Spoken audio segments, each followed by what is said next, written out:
Welcome to The How. My name is Alex, and I interview people about their careers in order to help you choose a satisfying career path. In this video, you get to learn from someone who uses their law degree as an entrepreneur. If you have other questions about this career that you want answers to, make sure to click on the link at the end of this video for additional content. If this video is helpful, give it a thumbs up, consider subscribing, and let's get to it.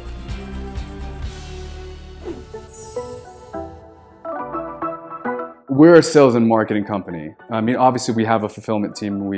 We install the products that we sell, but in our DNA, I think, is more sales and marketing. So for me, if you had to create a certification, it would be, graduating in sales, being able to sell something, convince someone to pay for a product.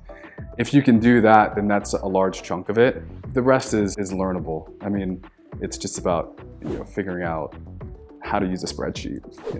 Some people get an MBA for that. That's probably overkill. You can just watch some YouTube videos and learn how to use a spreadsheet pretty expertly. Would you say that you can be a self-instructed entrepreneur?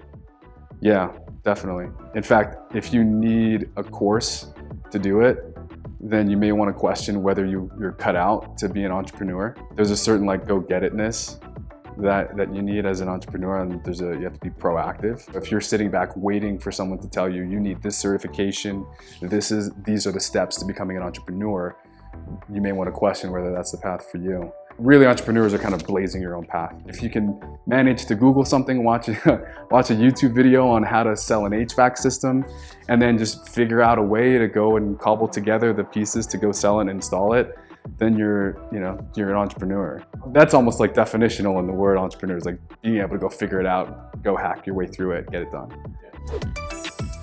What's a typical pay range?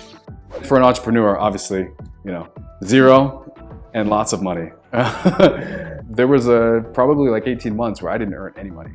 All the money that came into the business, we had to shift right back into the business. Yeah, it can be zero, and other times it's been great. So what it probably isn't is consistent. Yeah, those are the ranges. Would you say that doing law was your seed money to become an entrepreneur? No, my seed money actually was my alarm business. So I built up a nice little piggy bank from all of my work, just running my own little alarm company through law school.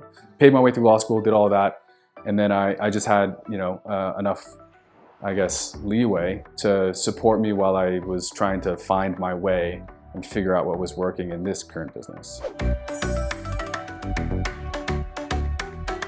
I mean, I would put a lot less emphasis on a degree, more emphasis on gaining a technical knowledge. Obviously sometimes you do in college, right? You can learn how to become a computer programmer, learn electrical engineering. Those are all technical skills that are very, very useful. In fact, I would do that. I would do something technical if I had to go back and do college over again.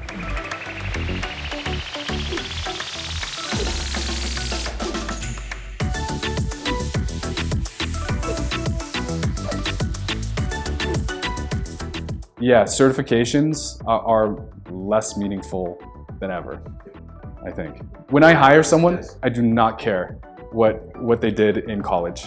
I really don't. I've hired truckers that are amazing sales reps that make hundreds of thousands of dollars a year, and they were truckers. Actually, I don't even think he graduated high school. I'll have to check on that, actually. So we'll see.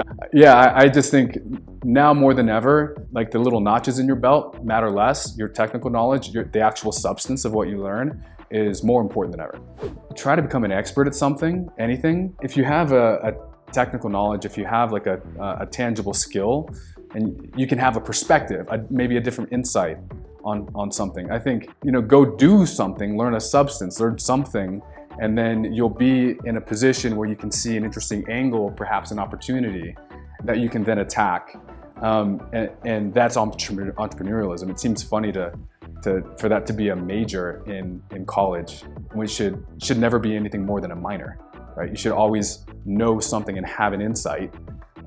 Be an electrical engineer, be a computer programmer, construction management, or practice law and have that particular angle to see something in a different light, which may show an opportunity. Just as general advice to someone that wants to start their own business, I would say get into an industry, any industry, doesn't matter, and learn the ins and outs, learn how to do something technical, preferably, and that would give you an advantage over the competition. That's probably like the most useful general advice I could give.